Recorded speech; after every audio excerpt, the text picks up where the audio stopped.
Fala, galera esperta! E aí, tudo tranquilão? Só na manha do jabuti? Claro que sim, suave na nave sempre, não é isso, Carlinho? Verdade. Mais meu uma parceiro? aula de geografia na área. Eu, o professor Jorge e o Carlinhos, convidamos você nessa nave suave rumo ao conhecimento geográfico e com ela, a Aldelinda, a nossa intérprete. E eu vou falar uma coisa aqui que eu quero que ela interprete. Ela está se achando. Como é que é se achando? Hã? É se achando, olha aí, ó.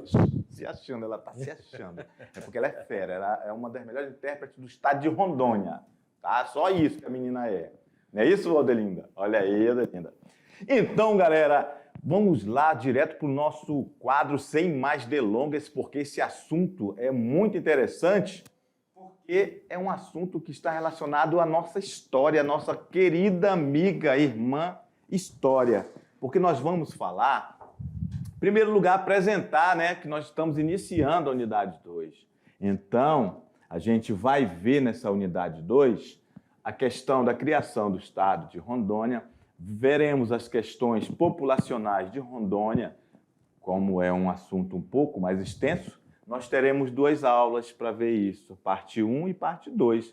Não adianta entender o contexto atual sem a gente regredir no tempo e ver os ciclos que passaram por aqui.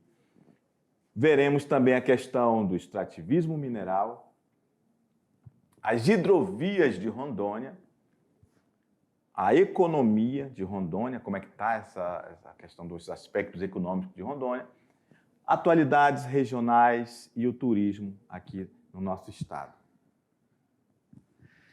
Galerinha, tema da nossa aula importante, criação do estado de Rondônia, onde nós vamos ver aqui, ó, a formação dos municípios, Porto Velho, Guajará-Mirim.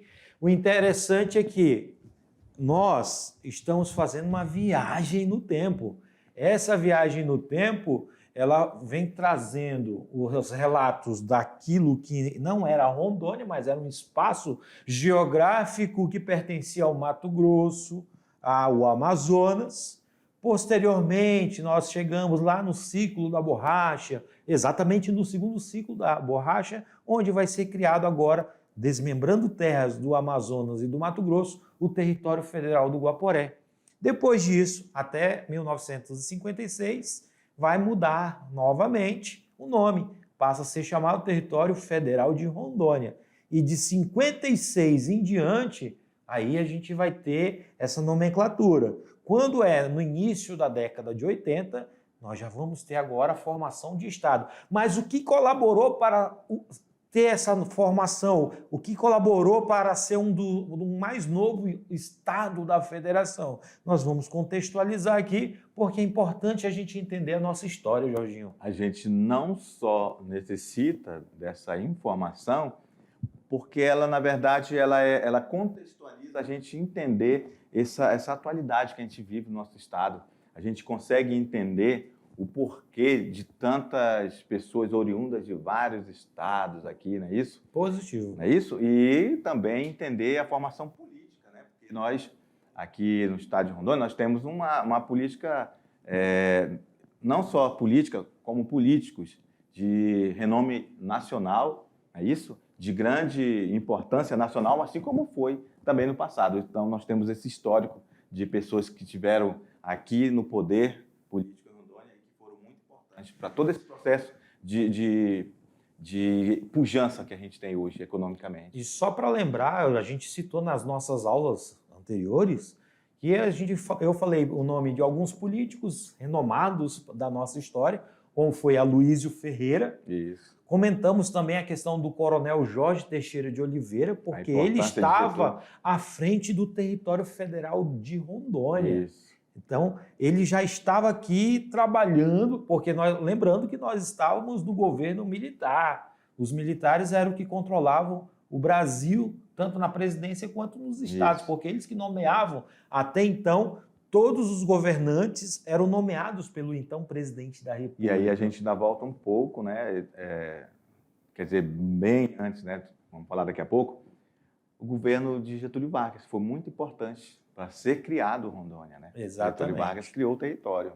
E à frente dessas dessas empreitadas de criação, de processos colonizadores, como foi o caso dos projetos de colonização criados pelo INCRA, os governadores tiveram uma importância porque eram representantes do governo federal aqui nessa região, até porque éramos território federal, tá? Nesse momento da política, não havia no cenário local deputados federais votados pelo povo. Todos eles, os políticos, eram ligados ao governo federal, que eram nomeados para a região. Nesse contexto, vale ressaltar que nós estamos falando do tempo da ditadura militar, não é isso? Perfeito. O tempo do militarismo, eram os militares que estavam no poder, então a gente não tinha eleições diretas. Isso aí vai acontecer só a partir de 85, é isso? Então já começou a aula, vamos lá, minha diretora, vamos lá no quadro.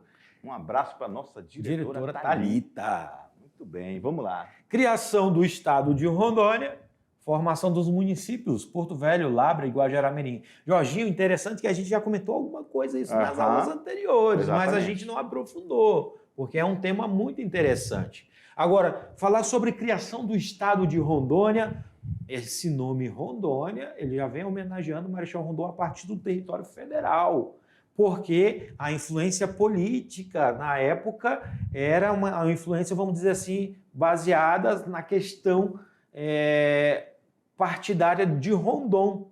E aí, quando é em 56, transforma-se o nome para território federal de Rondônia e vai permanecer até o início da década de 70, no início da década de 80, quando muda o nome para estado de Rondônia. Agora, é interessante notar que nessa história nós vamos ter somente 2 municípios instalados. É isso aí. Que era Porto Velho e Guajará-Mirim. Então, galera, olha só esse mapa interessante para a gente ter a noção de quê? De espaço geográfico. De espaço geográfico. Olha o tamanho de Porto Velho. Professor, estou aqui em Vilhena, que era Porto Velho. Sim. Professor, olha só, Guajará-Mirim era outra metade do estado. Só para exemplificar o nosso aluno, Vilhena está aqui, né? Isso. Aqui, ó. Bem assim. Vamos rabiscar, né, para ele entender. Vermelho. Vamos colocar um vermelhinho no verde aqui, ó. Vilhena está aqui, no extremo sul do estado. Você pega Guajará-Mirim, próximo da Vilhena, nós temos aqui alguns municípios, como, por exemplo, Colorado do Oeste, Camixi. Então, esses municípios que a gente está citando exemplo eram municípios que faziam parte, ou áreas, melhor de falando, áreas geográficas que pertenciam a 2 grandes municípios do estado ou do território federal de Rondônia. Na criação do estado de Rondônia, nós vamos ter, então, alguns fatores que começaram ou iniciar o processo para ter essa instalação. Primeiro que nós vamos ter, no ano de 1969, com a lei de número 411, a estruturação dos territórios federais, promovidos por deputados e sancionados pelo presidente da República. Cito o nome de Paulo Leal, Emanuel Pontes Pinto, Jerônimo Santana, Isaac Pessoa e o Odacir Soares. E eles foram, né? Jerônimo depois se tornou governador, não é isso? Perfeito. O Odacir Soares, grandes personagens da política rondoniense. Exatamente. E que depois ele se tornou senador da República. Isso. E nessa época a questão política era bastante intensa. Aliás, era o que controlava o território era a questão de 2 partidos políticos. O Arena e o MDB. A Arena e o MDB. E antes disso, só para nós contextualizarmos um pouco a história, existiam os cutubas e os peles curtas, que eram grupos políticos ligados a outros políticos de maneira nacional ou de renome nacional. Isso. E nessa época, para a criação do estado de Rondônia, esses grupos políticos do Arena e do MDB eram o que controlava a região nesse espaço. É isso aí. Entretanto, o governo federal via com reservas o ímpeto oratório desses políticos. Esses políticos, como eu falei, né, foram pessoas muito importantes aqui para o nosso estado de Rondônia. Tanto que eles depois se tornaram, como o próprio nome aqui colocamos, próceres, né? Ou seja, eles eram vistos como futuros políticos, porque eles eram realmente, e foram, né, grandes políticos aqui no estado de Rondônia. Eram prósperos, todo mundo já via lá na frente que eles seriam grandes políticos. Então, eles, né, o pessoal viu ali, tá com reserva essa oratória dele, desses políticos, desses governadores, que até então, como o Carlinho falou, eles eram nomeados. Mas por quê? Eles sabiam da dificuldade que atravessavam para administrar aqui a nossa região. Eles preferiram limitar sua atuação reivindicatória aos pedidos para suprir muitas necessidades de recursos. O Brasil, o mundo, nessa época de 70, né, passava por uma crise econômica e Rondônia estava em amplo desenvolvimento. Agora, um detalhe, eu vou abrir uma... E a gente estava aqui falando, década de 70 já começa o ciclo agrícola, né? Exatamente, uma aspa para o aluno entender esse contexto. Você tem aqui o mundo e o Brasil passando por uma dificuldade, só que Rondônia estava ao contrário do que era o Brasil, estava evoluindo, crescendo economicamente. Você tem aqui dois fatores importantes da economia, que isso aí a gente já explicou, mas é bom a gente relembrar para o nosso aluno. Nós vamos ter o ciclo agrícola, como você falou, e também o ciclo da mineração, da exploração da cassiterita e do diamante, que vai atrair milhares de pessoas, minério importante para a indústria brasileira. Eu citei isso na aula anterior, a cassiterita.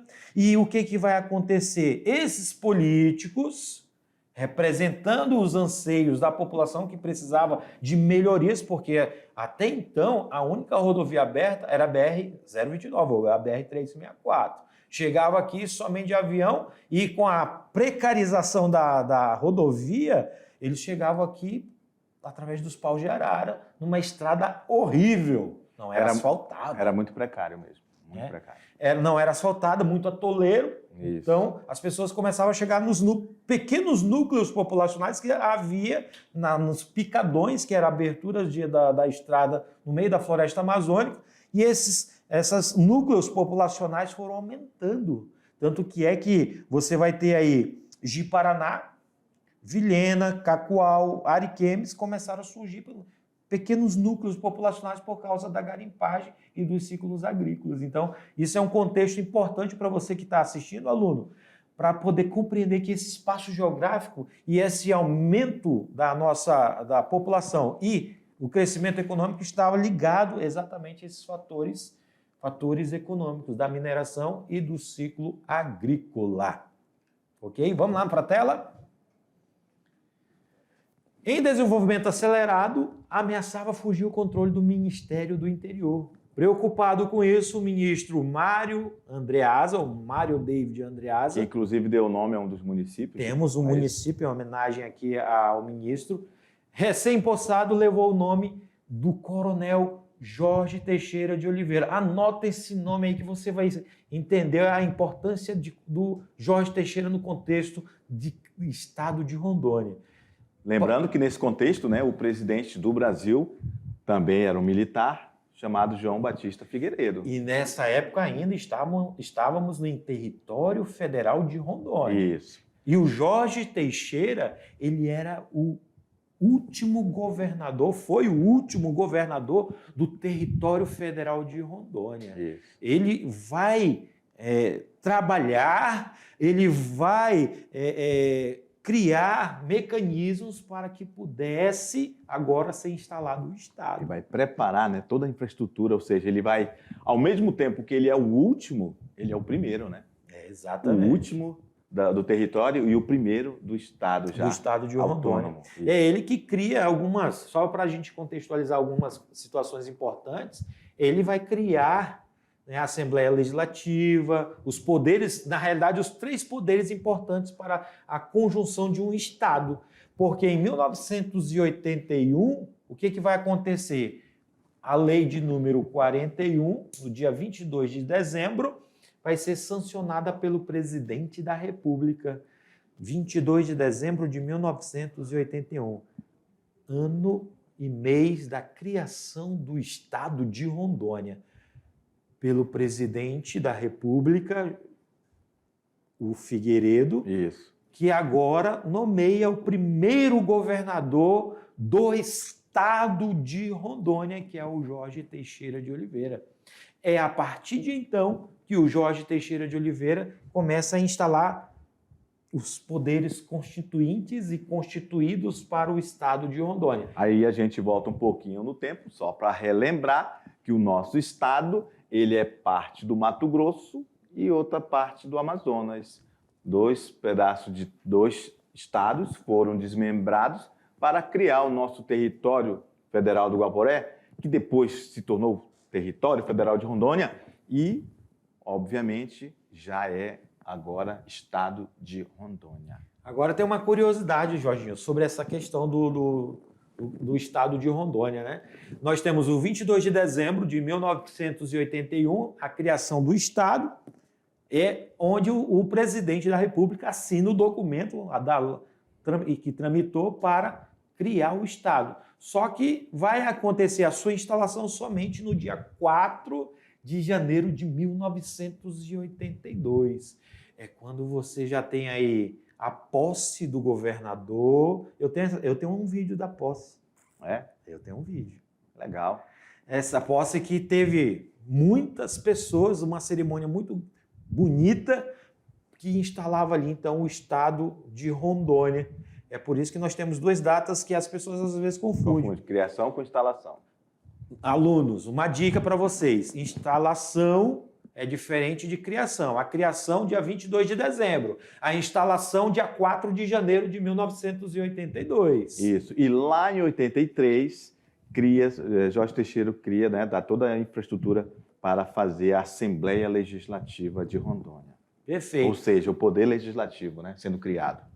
Como é um novo estado da federação, precisava ter os 3 poderes, o legislativo, o executivo e o judiciário. Então, aí o presidente Figueiredo, juntamente com Jorge Teixeira, né? Esse aqui é o presidente Figueiredo, Exatamente. Foi o último presidente do governo militar, não é isso? Exato. E esse aqui, Jorge Teixeira De Oliveira, primeiro governador do estado e o último governador do território federal de Rondônia. Jorge Teixeira assina o documento de instalação do estado, juntamente com a criação de vários municípios, porque os municípios dessa época já começavam a despontar como o fator econômico, como o aumento populacional fazia com que muitos municípios fossem, a partir de então, criados por Jorge Teixeira.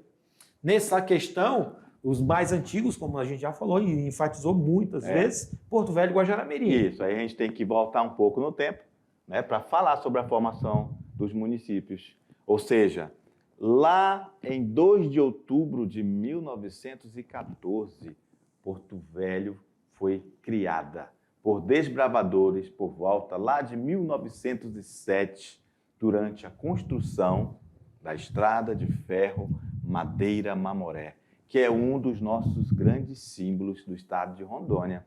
É isso, a gente não consegue falar do estado de Rondônia sem falar na Estrada de Ferro Madeira-Mamoré. Perfeito. E essa Estrada de Ferro Madeira-Mamoré, né, tem aqui o grande galpão aqui em Porto Velho, lá na praça, hoje chamada Praça Estrada de Ferro Madeira-Mamoré. Então, a gente viu algumas vezes em aulas passadas que teve sim um movimento para construir uma ferrovia para escoar essa produção da borracha. Então, olha só, a nossa história de Porto Velho está ligada à extração da borracha lá no segundo ciclo, na segunda Revolução Industrial. É isso? E ali a gente tinha Santo Antônio do Madeira, que era uma província do Mato Grosso. E aí, obviamente, né, que a gente está falando que era uma província, então era antes ali de se tornar república. Olha só, estava no começo ainda. Então a gente tinha ali o problema de construir ali a estrada de ferro, tinha a questão das cachoeiras. Tudo isso foi obstáculos muito interessantes que fizeram com que a estrada de ferro se tornasse esse problema seríssimo de construção, enfim, toda essa história que vai ser mais detalhada lá em História. A história de Rondônia. É isso? Então, olha, nossa história de Porto Velho veio desde lá do tempo do imperador Dom Pedro II. Só fazer um adendo, essa região aqui, Jorginho, acredito que muitos dos nossos alunos ainda não tiveram a oportunidade de visitar ali a igrejinha, né, do Santo Antônio. Mas isso aí. ali no município, né, ali naquela localidade onde temos a usina hidrelétrica de Santo Antônio, era uma região de porto. Inclusive, na época de Dom Pedro, o imperador, Dom Pedro II, o imperador, as tropas militares imperiais subiam o Rio Madeira e naquela região instalaram um posto de vigilância. Então, a gente percebe que a área geográfica de Rondônia já era muito utilizada. As rotas comerciais, as rotas dos militares subindo e descendo Rio Madeira, Mamoré, Guaporé, eram intensas. E o que acontece? Vai vir esse nome Santo Antônio do Alto Madeira porque ele era a primeira cachoeira que... Não dava mais de subir, era onde ficava, onde parava. Exatamente, e era a primeira cachoeira. Isso. Quando eles começaram a viajar, perceberam que o Rio Madeira, o Alto Madeira, por isso que é Santo Antônio do Alto Madeira, tem dezenas de cachoeiras. E o que acontece? Essas dificuldades fizeram com que muitas pessoas morressem. E quando foi no desmembramento das terras do Mato Grosso e do Amazonas, é que ficou então aí Porto Velho, né? Guajará-Mirim, o Santo Antônio do Alto Madeira, que era um município, depois que ele veio para Porto Velho, e Lábrea, que foram os municípios que foram criados a partir do desmembramento do Mato Grosso e do Amazonas, desmembramento de terras. Nessa questão é importante salientar, Jorginho, é que o Lábrea, por estar mais distante daqui desse centro administrativo, podemos dizer assim, do Mato Grosso, ele foi devolvido para o Amazonas, a outra província da região. E o Santo Antônio depois foi anexado a Porto Velho, ficando somente Porto Velho e Guajará-Mirim, que já estava tendo a movimentação para construir a estrada de ferro Madeira Mamoré. Beleza. Vamos lá no quadro, meu diretor?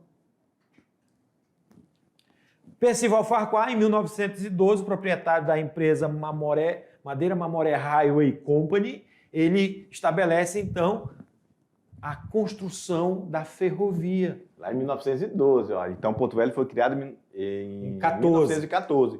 Então, praticamente, ele foi assim um dos precursores da fundação da cidade. Até porque as primeiras comissões de instalação para a ferrovia aportaram no Rio Madeira nessa parte ali, as margeando para poder assentar trilhos e iniciar o processo de construção. E lembrando que fazíamos parte do Amazonas.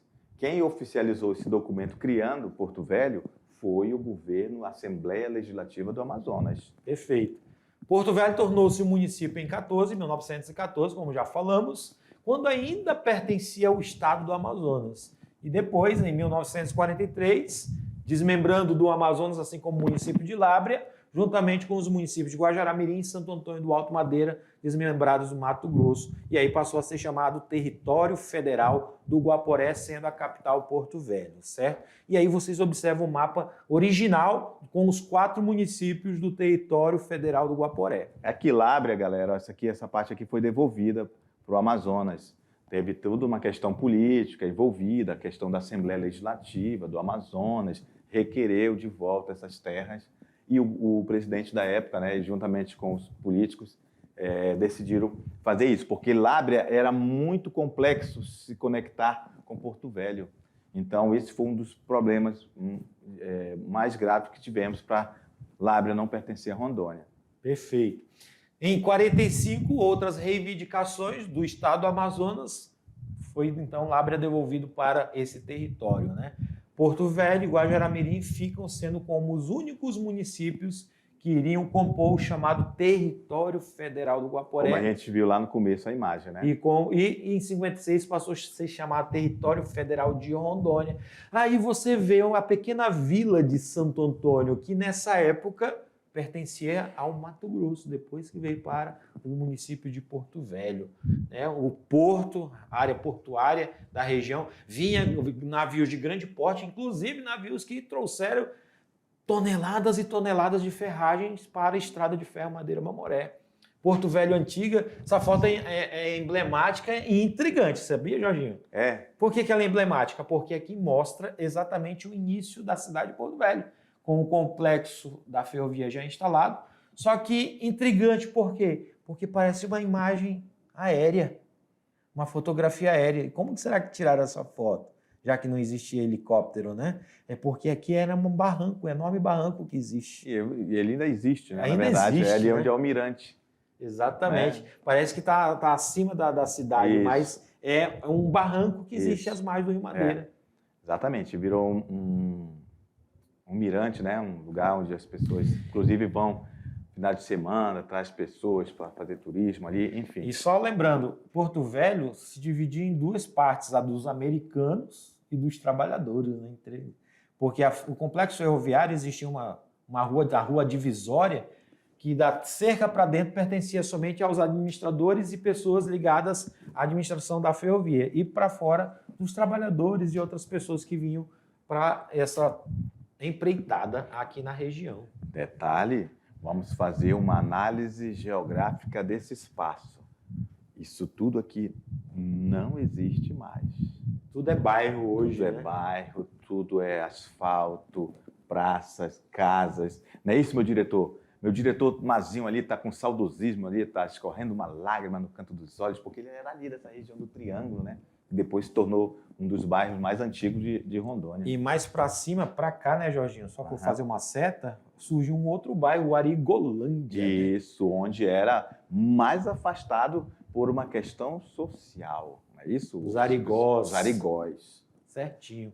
Aí vocês observam a imagem de algumas estruturas que já existiam, começaram a ser construídas, o mercado municipal, o antigo mercado municipal, claro, essa base aí não existe mais, só existe alguns pedaços, mas foi uma das primeiras construções, assim como também a nossa catedral, a Sagrado Coração de Jesus, Colégio Barão do Rio Branco, que foi uma das primeiras construções, os Correios... Barão do Solimões. Barão do Solimões, desculpa.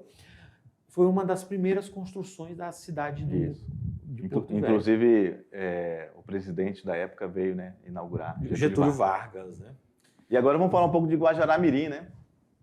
Guajará-Mirim, que etimologicamente vem do Tupi. Não me olha assim não, Japa. Tá escrito aqui, olha, ó. Vem do Tupi-Guarani, olha aí, tá escrito, ó. Significa cachoeira pequena. E aí essa Guajará-Mirim, ela está ligada diretamente à estrada de ferro Madeira-Mamoré.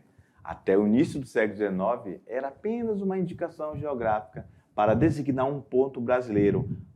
Lá, do outro lado, um povoado também, né, chamado Guajará-Mirim. Naquela época, a povoação era conhecida como Espiridião Marques. Então, agora estamos falando da história de Guajará.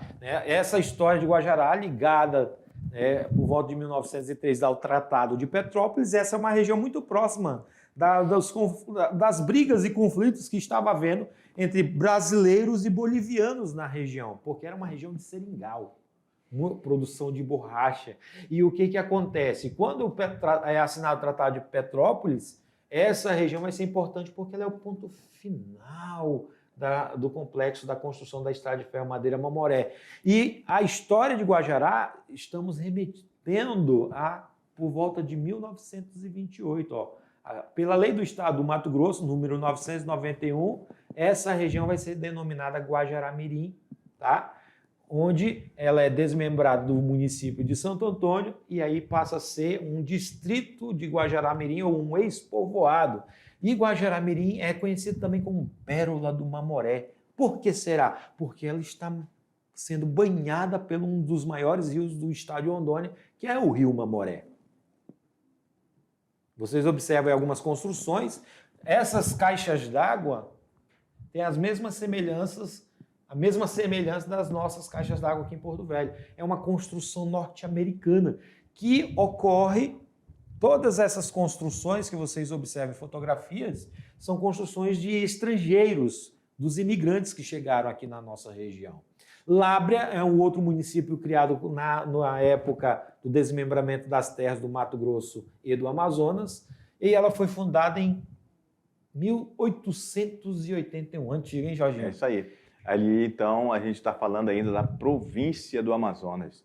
Então, galera, Isso aqui até é um assunto interessante, né, Carlinhos, para colocar num concurso, né? Qual era o município que fazia parte de Rondônia que foi devolvido? Lábrea, Não é né? isso? Lábrea, ele foi devolvido. E ela é mais antiga do que Porto Velho. Mais antigo que Porto Velho.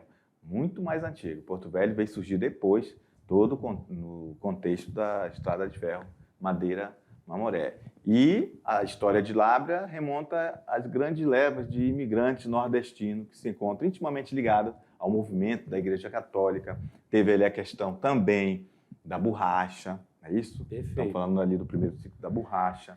Essa questão da igreja, por que está falando de igreja católica? Porque nessa época nós temos então a chegada de muitos padres, aí tinha várias, podemos dizer assim, tinha os jesuítas, os carmelitas, né? Aí nessa questão de Lábrea nós temos também a presença da igreja católica nessa região da Amazônia, né?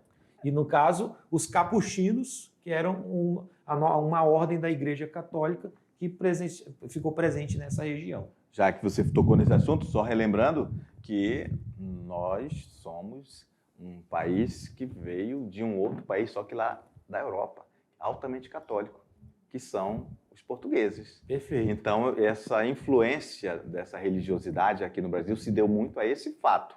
E nessa época, nós éramos católicos, inclusive na lei. Hoje o Brasil, na Constituição, é laico. Perfeito.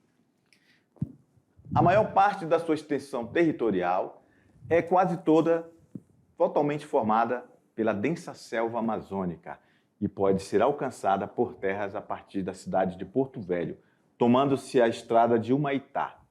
É uma região ainda quase que despovoada, sendo a densidade demográfica de 0,4 habitantes por quilômetros quadrados. É uma ilustração, né? Uma cidade bonitinha, né? Assim, mas ainda a gente percebe que a gente percebe o seguinte, que a Lábrea, ela, vamos dizer assim, que parou um pouquinho no tempo. Uhum.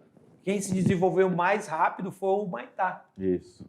Né? O Humaitá que vai desenvolver, vai ter uma sede administrativa, um grande núcleo populacional. Nesse contexto também, a partir de 1980, nós vamos ter, então, né, a criação de vários municípios. Boa parte desses municípios ligados aos projetos de colonização que tinham sido iniciados nos meados da década de 70, né, onde você vai ter aí os piques, os pares e os PAs. Então, até 76, só era Porto Velho e Guajará-Mirim. 77, surgiu Ariquemes, Chiparaná, Cacoal, Pimenta Bueno, Vilhena. 81 surgiu Jaru, Ouro Preto, Presidente Médici, Espigão do Oeste, Costa Marques e Colorado. Em 83 surgiu Rolim de Moura e Cerejeira. Já em 86 surgem Alvorada, Santa Luzia do Oeste e Alta Floresta do Oeste. Em 87 surge o município de Nova Brasilândia. Em 88 surge Machadinho, são criados, né? Não surge. Nova Mamoré, São Miguel do Guaporé e Cabixi. Lembrando que essas cidades que foram citadas, elas estão ligadas aos projetos de colonização. Perfeito. E já em 92 surge Candeias, Itapuã, Cujubim, Alto Paraíso, Campo Novo, Montenegro, Cacaulândia, Governador Jorge Teixeira, Theobroma, Vale do Paraíso, Ministro Andreasa, Castanheiras, Novo Horizonte, Seringueiras, Mirante da Serra, Urupá e Corumbiara. Em 94 vai surgir Cujubim, Vale do Anari, Nova União, Teixeirópolis, São Felipe, Primavera de Rondônia, Parecis, Alto Alegre dos Parecis. E em 95 surgem os últimos municípios criados, que foi Buritis, São Francisco, Chupinguaia e Pimenteiras. Agora, um detalhe interessante, você observa que a partir de 1992, galerinha, esses municípios já são por causa do aumento populacional e também ligado à questão econômica. Você vai ter Buritis, são municípios que estão ligados ou à questão da extração da madeira ou ao crescimento agrícola, né? o agronegócio, a agropecuária. Galerinha, é o que nós tínhamos para vocês e nós vamos voltar na nossa revisão. Tchau. Tchau, tchau.